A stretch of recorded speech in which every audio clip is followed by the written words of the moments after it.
This is weird. Ladies and gentlemen, welcome to a brand new episode of On It. We are here. I am here. Just me. And I know what you're thinking. I know what you're wondering. Where's the funny one? What am I watching? Why would I ever click on a video with just this face? Devin couldn't make it today. He had some things he had to deal with in real life. So you're just stuck with me. But it's okay. It's okay. Don't worry. You don't gotta run away and click off and go listen to Colin Cowherd whine about whatever he's talking about today. We got week 6 games to talk about. I'm currently watching the end of this Monday Night Football game. Jets 3rd and 16, 23-20, and this won't be the game I get into first, but I definitely cannot wait to talk about this game because this is. So let's get right into it. First game, obviously in London, 9:30 a.m. Up bright and early for Jacksonville versus Chicago. Definitely not the best game to wake up to, but I just feel bad for Trevor Lawrence at this point. I mean, you look at all these teams. You just look at all the moves that a lot of these organizations have made for their young quarterbacks.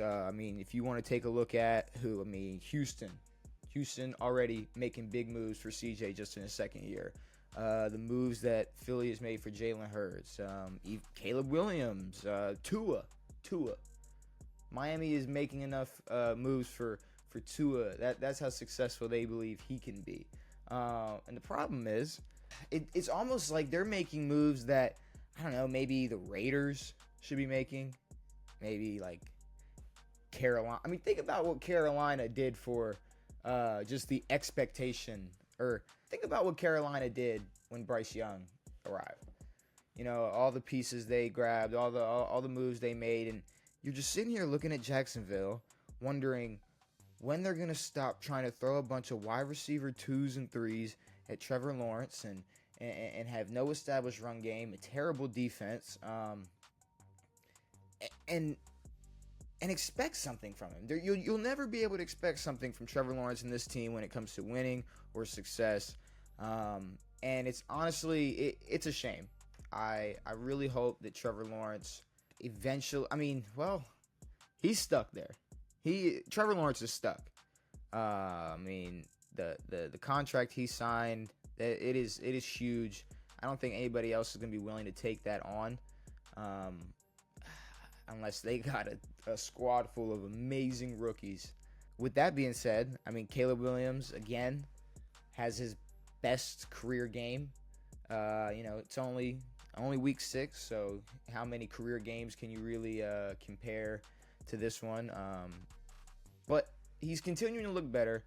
Obviously, from week 1 to week 5, or week 1 to week 6, the improvement just all around for Chicago. It's glaring. It's very obvious. But at the same time, his best games were against who did he play last week? Oh, Carolina and Jacksonville. So, and I don't know if this is my Jaden Daniels bias, if I'm just maybe just a bigger fan of him, and that's who I'm really comparing Caleb Williams' rookie success to. Because top 1, top 2, both getting picked by some pretty sorry franchises. But it just when you compare him to how, I guess, pro ready Jaden Daniels has looked throughout these first 6 weeks, and you look at Caleb Williams in the best way possible, we have seen glimpses of Jaden Daniels, more than glimpses. We've seen entire games, entire performances, 60-minute performances of MVP potential, top 10 potential, whatever crazy ranking you want to, wherever crazy rank you want to put him at, you can't really argue it right now. And Caleb Williams has had a lot more lowlights, I would say. And it's if it was the opposite, where Caleb Williams, his first 6 weeks is just balling, and there's no question who Rookie of the Year is going to be, and Jaden Daniels was struggling. It would make more sense. You would understand that, I mean, Washington has been in a shit place or a shit situation for a while. Really didn't make any great moves this offseason in my eyes. At least when, you're bringing in a rookie quarterback and you're putting all this pressure on somebody. I don't know if Austin Eckler and Bobby Wagner are the moves that they should be prioritizing. But, at this point, or so far, it's worked out. But like I was saying, it would make more sense because, I mean, look at the moves the Chicago Bears have made. Look at the names they picked up. I mean, when we talk about, Trevor Lawrence and how sad it is that Jacksonville hasn't made the proper moves that they could have made for Trevor Lawrence, I mean, there's not much of an excuse for Caleb Williams to play any worse than he did in London this past Sunday, because we have seen him at his best, but versus the worst competition. So it's still a big we'll see for me. I'm still not, as high on him as I am Jaden Daniels, or hell, even some of these quarterbacks that have sat on the bench for 7 years and have popped up on the scene and played amazing. Sam Darnold. I'm talking about Sam Darnold. Moving on from Jacksonville and Chicago, we got Baltimore versus Washington. I wish Devin was here. Him being, the Commanders fan that he is. But he is not, so I don't get to gloat in his face and get all excited that my team beat his team. But, Baltimore, Washington, it's not a rivalry. I don't got no beef with y'all, the Commanders fans, Washington fans. There's no smoke. Still loved what Jaden Daniels is doing. It's not like he played like shit on Sunday. It's just the Ravens were able to do what I expected them to do, and that was contain any running or scrambling, period. The run game was obviously shut down, but Jaden Daniels has been known to get loose. He's been getting loose these past couple weeks, and I was really big on it, and I forget exactly which commentator said it, but they said if there's one team that can stop a scrambling quarterback, a quarterback that can extend the play with his legs, it's the Baltimore Ravens. So I'm glad they were able to prove that. Derrick Henry, I mean, especially after the first 2 weeks of just them trying to figure out not his role, because his role is being Derrick fucking Henry, but just figuring out how to use him. I guess that's the best way to put it. Figuring out how to use him. He's been rolling so far. And you got Lamar Jackson throwing for 323 yards. So it's all smiles in Baltimore. Four game winning streak. I like it. We'll see Tampa Bay on Monday. Arizona versus Green Bay. So Arizona versus Green Bay.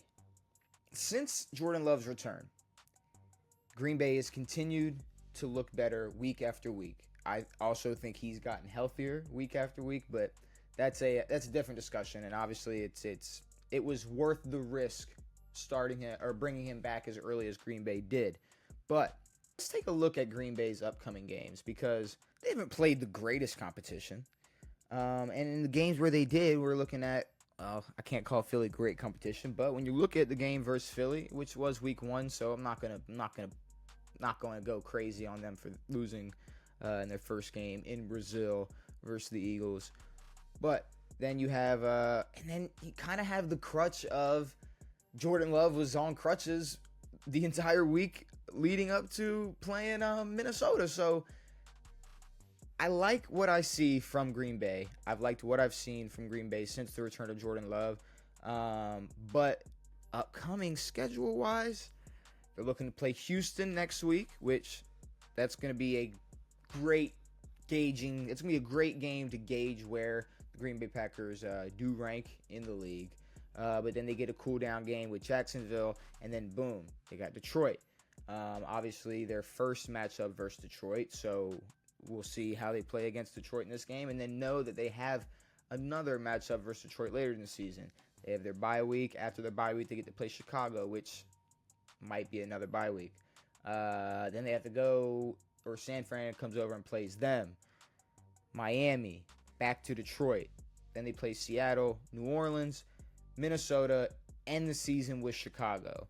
So, record-wise, Green Bay might look pretty good record-wise. I'm not gonna lie. I think they could end the season looking at what, 1, 2. Let's say if they split with Detroit, man.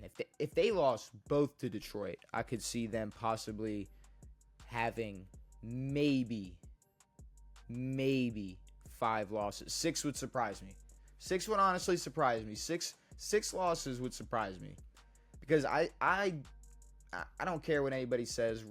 Rivalry games are a thing. Divisional rivalry games are a thing, and they change the way. They just change how the competitiveness that those type of games bring out of players just completely changes what you can expect from either side. But I think they split a game with Detroit, so that's 3 losses. I think they got to worry about Minnesota in Minnesota by, we're talking December 29th. We don't know what Minnesota is going to look like December 29th. Right now, they should look great, top of the NFC, but I'm still going to hold off on that. San Fran that's really it. San Fran and Minnesota and their 2 games versus Detroit is if I'm a Packers fan, that's really the only games that would scare me. But, and I know the Packers fans might just want to click off now and just be happy with what I said. I don't know if that necessarily means they are going to be able to go on this deep Super Bowl hunt playoff run that certain analysts have seemed to predict or expect this season. And honestly, it's not a knock. It's really not a knock to say the youngest team in the NFL with a quarterback with a lot of potential isn't going to win the Super Bowl this year. That's not, to me, it's almost like, I don't know, the Packers are in a different situation where they have a young quarterback that they can believe in. They have a bunch of stars around him that are young. They have the youngest team in the NFL. And they can sit and really watch this project pan out and not have to bank on this Super Bowl or bust every year because Aaron Rodgers is pushing 40. This is not. I feel like Super Bowl expectations this year for Packers fans, it's just gonna ruin the season. It's gonna ruin your guys' season. Y'all are gonna have a bunch of games to enjoy. Y'all are gonna have a bunch of wins to enjoy in this upcoming season, and possibly it's never out of the question multiple playoff wins. But I say be happy with whatever Green Bay's outcome is this season, because you've already been able to get back your quarterback after a scary injury, and it does seem like they are on pace to be a top team in the NFC and could potentially still be NFC North champions. So, this whole Super Bowl level team, Packers fans just need to be patient. That's all y'all need to do. Just be patient, and y'all will get there eventually. Next 2 or 3 years, y'all are gonna be up there. Y'all are gonna be up there, and it's gonna be hard for a lot of teams to touch y'all. But we'll see. Oh, Houston versus New England. Straight business. There isn't really much to say about that game. It's like me and Devin said prior to this week's matchups. There's not really much to talk about. Drake May's debut, obviously super duper shaky for New England as a whole in the first half. I guess playing down 21, you probably are able to just get a couple practice reps in and look a little bit better. So maybe there was a little bit of hope in what positive play you saw from Drake May, but yeah, straight business for the Houston Texans. Tampa Bay versus New Orleans. So let's talk about the game first. Tampa Bay and New Orleans. I'm not just gonna say Tampa Bay. Tampa Bay and New Orleans put on an absolute I mean, they put on a show. Tampa Bay goes up early, 17-0, and then a couple interceptions there, couple punts here, and then boom. What was the exact score? 27-24. The Saints are up, and then the Tampa Bay Bucks come out in the second half and decide to score 27 straight points, finishing with 51 points, finishing with 51 points, and obviously New Orleans not putting up another point after taking that 3-point lead. So it's great for Tampa Bay in the sense that they can turn it on when they want to. What I'm worried about is fourth quarter, playoffs, versus another team that's on every single P and Q possible, because we are talking, at this point, the best of the best, and all tools should be sharpened. Will they be able to get it done? Will the Bucks be able to get it rolling when they have to?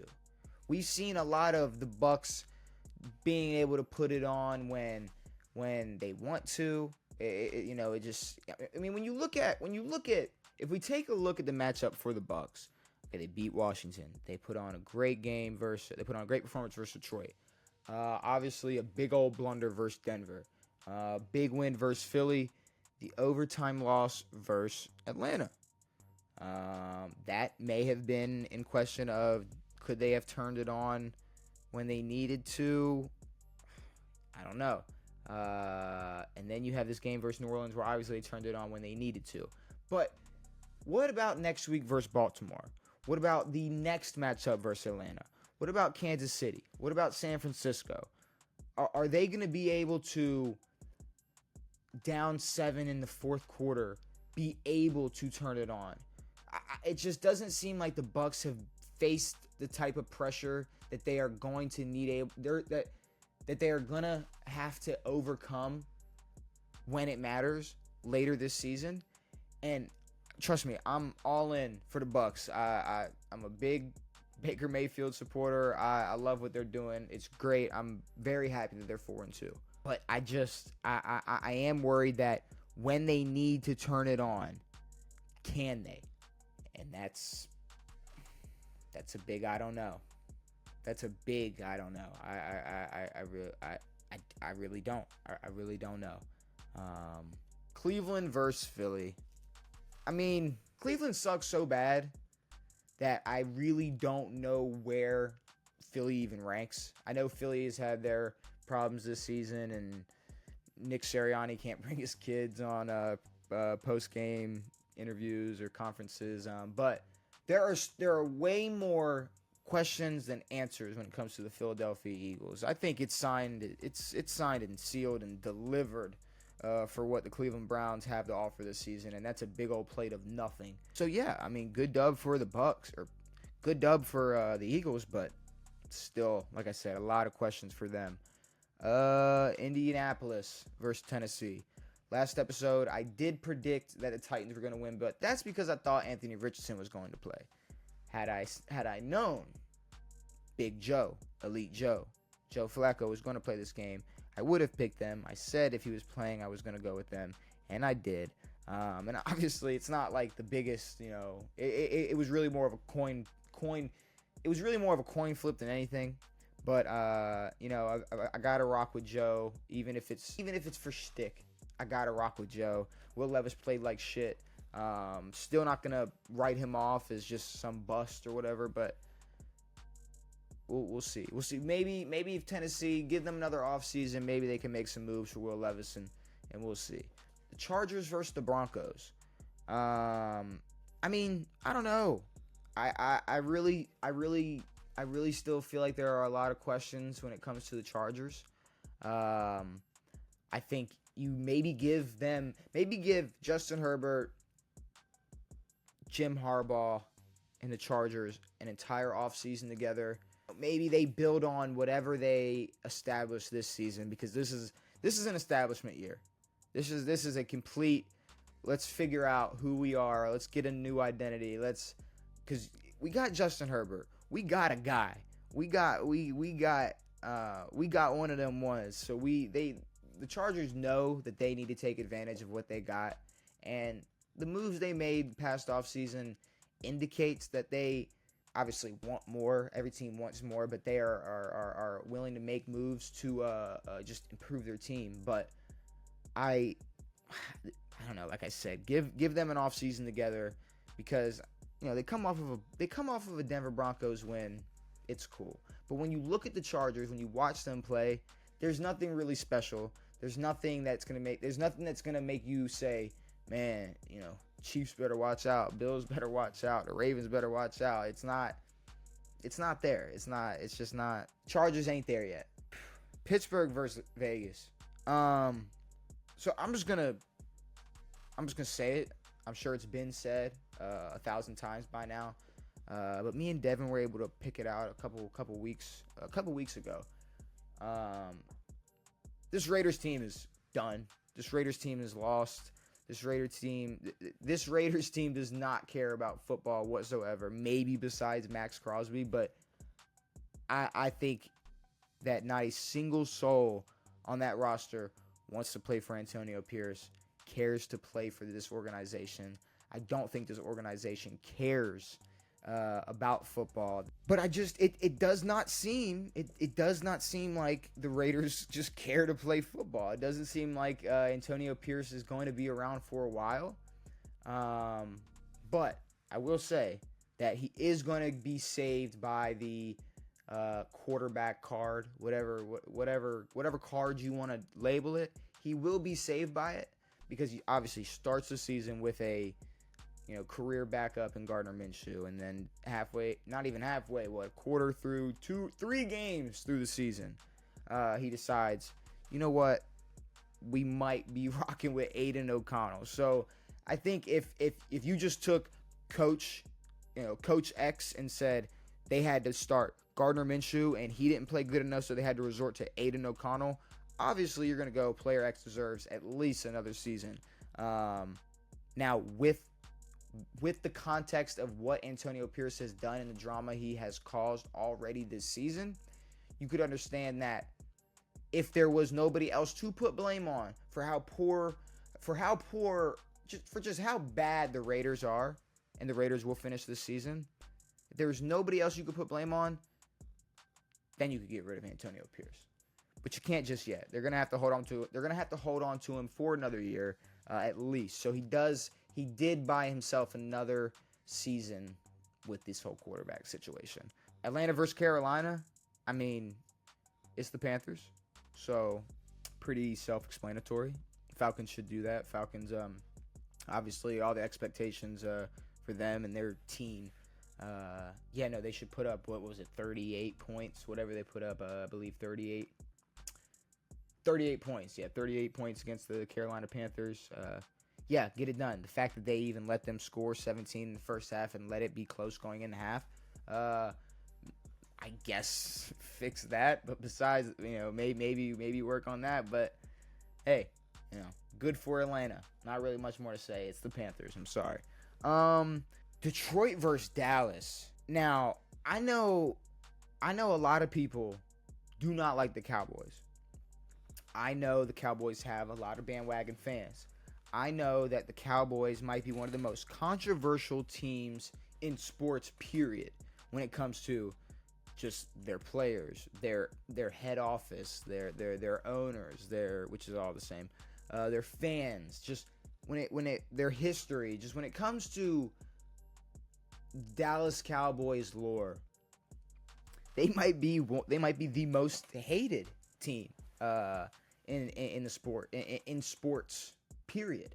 I'm not one of those people, though. I'm not one of those people that I just hate the Cowboys for no reason. I honestly don't really hate any of these NFL teams. It might come off that way when me and Devin are on here ranting about the Chiefs getting away with these calls and Josh Allen not winning an MVP, or I'm a Ravens fan, so I'm biased and all these things. But I enjoy these teams enough to talk about all 32 teams in the NFL. So I really don't have a hatred towards any of them. And if anything, look for the good in all of these teams to talk about.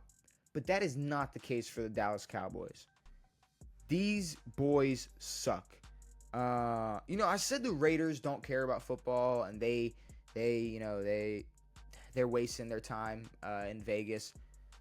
The Cowboys really don't care about football, and I'm talking especially head office.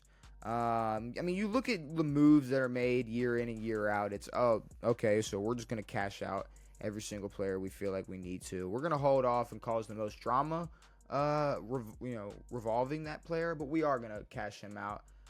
Looking at CD and Dak. We need a running back. Let's bring Zeke back. Let's do that, and we'll be fine. And then let's come out and say that we're saving Zeke. We're saving Ezekiel Elliott. I guess. I don't know what they're... I get saving him from tearing his ACL? Saving him from looking bad? Saving him from what? I don't know what they are saving Ezekiel Elliott from or for. I ain't gonna just sit here and shit on Zeke. I ain't gonna put it on everybody. Put it on just one person. I'm gonna put it on everybody. I'm gonna put it on Jerry. I'm gonna put it on Dak. Those are two huge names I'm gonna put it on. I'm gonna put it on the fact that all they care about is popularity, making the most money, and making sure Michael Parsons has his computer set up, his camera set up, his microphone on, and make sure he can put out a podcast every week for Bleacher Report. As long as they have that going on, as long as Jerry Jones is sleeping on a pile of money every night, and I mean a new pile of money every night. Every night they take the big pile of money, sweep it out, and bring in another load of money.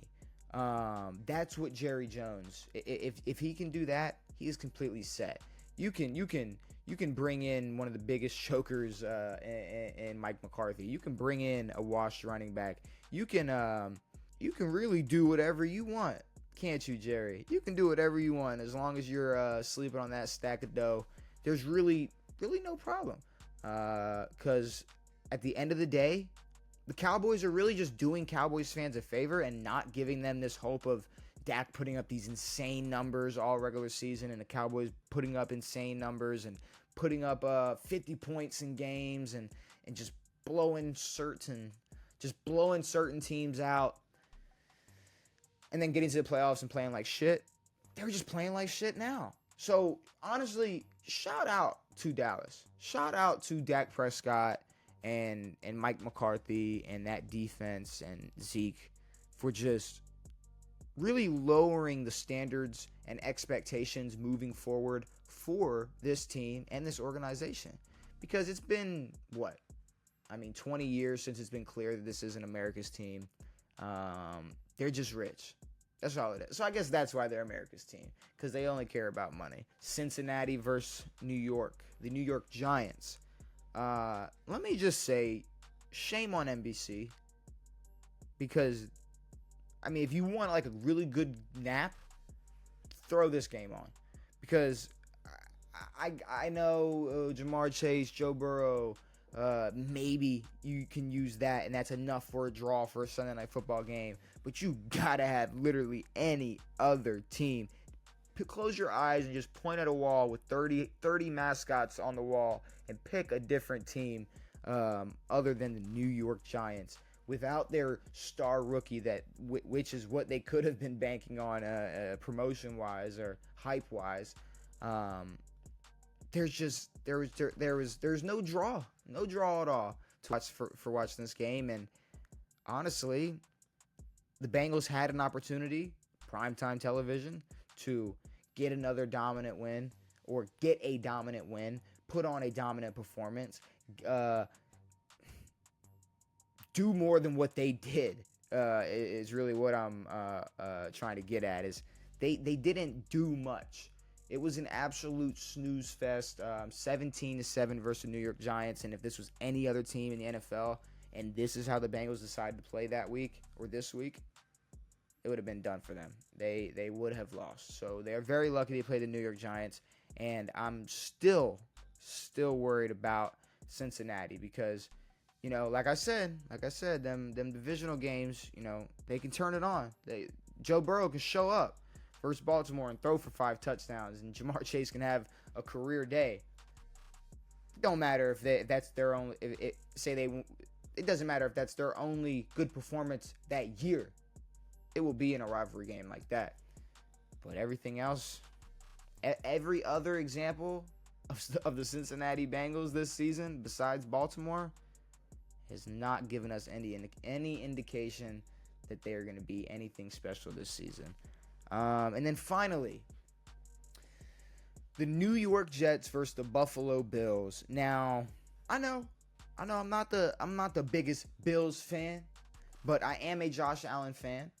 And I am still positive that Josh Allen was concussed going into this game because I don't know if you noticed, but they, without James Cook, had a dominant run performance and just plan on running the football. Seemed like Josh Allen was a lot quicker to get that ball out of his hands and not get touched. He seemed to take less risks on his feet. So shame on the Bills. Shame on the Bills for sure for covering up what they did last week and then the NFL doubling down on it. But it's okay. I'm honestly more glad that he made it out of this game without suffering some other head injury that would have completely exposed what happened last week. But the bigger issue is the Jets, because the Bills, look, they needed this win. They came in and honestly they did not look amazing. They didn't look great. They didn't look like the dominant Bills they were the first 3 weeks. And that's really because of the Jets offense. And I know Robert Saleh getting blamed, Nathaniel Hackett getting blamed, and there were moments in this game where you were looking at this Jets offense and you could have just said to yourself, "Wow, there's a lot these motherfuckers can do. There's a lot of talent on this field at once for the Jets offense." And I don't care what you say. I don't care if you are a Bills fan. I don't care if you're anti-Aaron Rodgers. I don't care if you just hate the Jets, period. They have better talent across the board. First player, 53rd player. They have a better roster. They have more talent on their roster than the Buffalo Bills. And if they could have just executed on offense, if the Jets could have just executed on offense, I mean, they could have won this game by 10 points. This could have been a 10-point win for the New York Jets. And time in, time out, the missed field goals, punching it in, just not being able to punch that ball into the end zone. It is frustrating, and you can see it in Aaron Rodgers' face. You can see how frustrating it is for him, just to be on an offense that isn't clicking, isn't as good as maybe even he expected. I mean, there were times in this game where you could see Aaron Rodgers in his head already making his decision and seeing how the play was going to pan out. And Jets players just not ready for it, or not expecting the ball, just playing out, just simply dropping the ball, which Mike Williams was obviously known for before this. But you're playing with Aaron Rodgers. Maybe you would think you'd figure that problem out, but I guess not in Mike Williams' situation. But that's really all it is for the Jets, because they need to execute. And I mean, the names at running back are there. The run game was there. It's just, for some reason, especially in the passing game, the Jets cannot get it rolling. That chemistry is just not there. And I know time is very valuable when it comes to the Aaron Rodgers experiment in New York. But I will say that I do think by the end of this season, their chemistry on offense will be a lot better, a lot less flawed.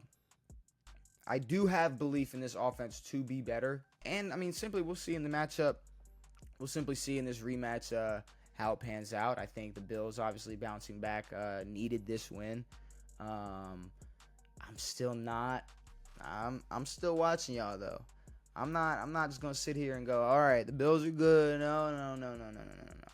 Y'all have yet to beat a team with a winning record, and there's still a lot of questions all around Josh Allen. Not about Josh Allen, all around Josh Allen.